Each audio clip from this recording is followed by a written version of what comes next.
ಎಲ್ರಿಗೂ ಶುಭ ಆಗಲಿ. 2025 ಡಿಸೆಂಬರ್ ಧನುಸು ರಾಶಿಯವರ ಭವಿಷ್ಯ ಹೇಗಿದೆ ಅಂತ ನೋಡ್ತಾ ಹೋಗೋಣ. ಧನುಸು ರಾಶಿಗೆ ಸೂರ್ಯನ ಆಗಮನ ಆಗ್ತದೆ, ಬುಧ ಶುಕ್ರರ ಕುಜನ ಆಗಮನ ಆಗ್ತದೆ. ಕೆಲಸ ಕಾರ್ಯಗಳೆಲ್ಲ ಒಂದು ಸ್ವಲ್ಪ ನಿಧಾನ ಆಗ್ತವೆ. ಆದರೂ ಸಪ್ತಮದಲ್ಲಿರ್ತಕ್ಕಂಥ ಗುರು ಬಲ ಅಂದರೆ ಡಿಸೆಂಬರ್ 5 ತಾರೀಕು ಆದಮೇಲೆ ಗುರು ಮಿಥುನಕ್ಕೆ ಬಂದಾಗ ಶುಭ ಸೂಚನೆಯನ್ನು ಕೊಡ್ತಾನೆ ಅವನು. ಆ ಶುಭ ಸೂಚನೆಯಿಂದ ಎಲ್ಲ ಕೆಲಸ ಕಾರ್ಯಗಳು ಒಂದೊಂದಾಗಿ ಮುಂದಕ್ಕೆ ಹೋಗ್ತವೆ. ಲಗ್ನದಲ್ಲಿ ಸೂರ್ಯ ಇದ್ದಾನೆ. ಲಗ್ನದಲ್ಲಿರ್ತಕ್ಕಂಥ ಸೂರ್ಯ ಉತ್ತಮ ಫಲವನ್ನು ಕೊಡ್ತಾನ. ಅಂದರೆ ಆ ಸೂರ್ಯ 3, 6, 11ರಲ್ಲಿದ್ದರೆ ಮಾತ್ರ ಶುಭವನ್ನು ಕೊಡ್ತಾನೆ. ಕೆಲಸ ಕಾರ್ಯಗಳು ನಿಧಾನ ಆಗ್ತವೆ, ವೃಥಾ ಕೋಪ ಬರುತ್ತೆ, ಸಿಟ್ಟಾಗ್ತೀವಿ, ಜನರಲ್ ವೀಕ್ನೆಸ್ ಅಂತ ಕರಿತೀವಿ. ಸಣ್ಣ ಪುಟ್ಟ ಆರೋಗ್ಯದಲ್ಲಿ ಒಂದೊಂದು ವ್ಯತ್ಯಾಸ ಆಗ್ತಾ ಇರ್ತದೆ. ಅದರ ಕಡೆ ಗಮನವನ್ನು ಕೊಡಬೇಕು. ಇನ್ನು 3ನೇ ಮನೆಯಲ್ಲಿ ರಾಹು ಸಂಚಾರ, ಅದು ರಾಹುಬಲ ಬಾಹುಬಲಂ ಅಂತ ಕರಿತೀವಿ. ಶುಭ ಉಂಟಾಗ್ತದೆ. ಏನು ಶುಭ? ನೀವು ಯಾವ ಕೆಲಸಕ್ಕೆ ಹಾಕ್ತೀರೋ ಅದು ಬೇಗ ಫಲ ಕೊಡ್ತಾರೆ ರಾಹುವಿಂದ. ಹಾಗಾಗಿ ಸೂರ್ಯಗ್ರಹದ ಶಾಂತಿ ಮಾಡೋದನ್ನು ಮರಿಬಾರ್ದು. ಸೂರ್ಯನ ಗ್ರಹ ಶಾಂತಿಯಾಗಿ ಆದಿತ್ಯರ ದೇವವನ್ನು ಕೇಳ್ತಾ, ಗೋಧಿಯನ್ನು ದಾನ ಮಾಡ್ತಾ, ಶಿವ ಅಥವಾ ಶ್ರೀರಾಮರ ದರ್ಶನ ಮಾಡೋದರಿಂದ ಅವರಿಗೆ ಶುಭ ಆಗ್ತದೆ. 4ನೇ ಮನೆಯಲ್ಲಿ ಶನಿ ಸಂಚಾರ, ಅರ್ಧಾಷ್ಟಮ ಶನಿ ಅಂತ ಕರೀತಾರೆ. 7.5 ಹೇಗಿರುತ್ತೋ ಅದೇ ರೀತಿಯಾಗಿರ್ತಕ್ಕಂಥ ಫಲ ಉಂಟಾಗ್ತದೆ.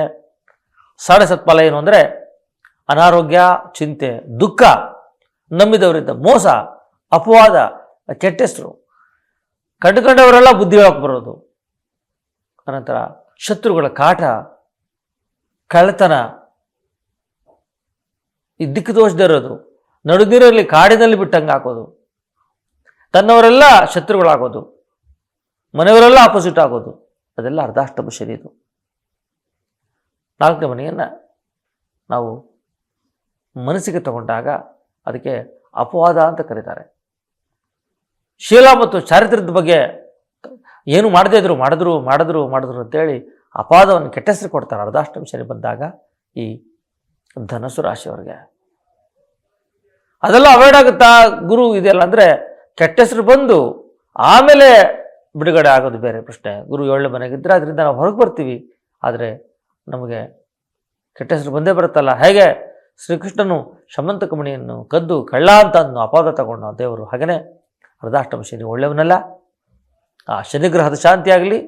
ಶನಿಗ್ರಹದ ಶಾಂತಿ ಆಗ್ತಾ ಇದ್ದಂಗೆ ನಿಮ್ಮ ಮೊದಲು ಮಕ್ಕಳಲ್ಲಿ ಏಕಾಗ್ರತೆ ಉಂಟಾಗ್ತದೆ, ಆರೋಗ್ಯ ಉಂಟಾಗ್ತದೆ. ಯಾರು ತನ್ನ ಸ್ವಂತ ಕಂಪನಿಗಳನ್ನ ನಡೆಸ್ತೀವೋ ಅವ್ರಿಗೆಲ್ಲ ಒಳ್ಳೆಯದಾಗತ್ತೆ.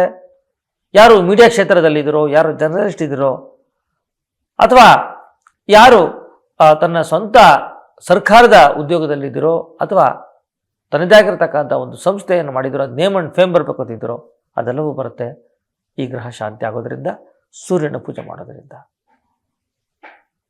ಅದಷ್ಟೇ ಅಲ್ಲ,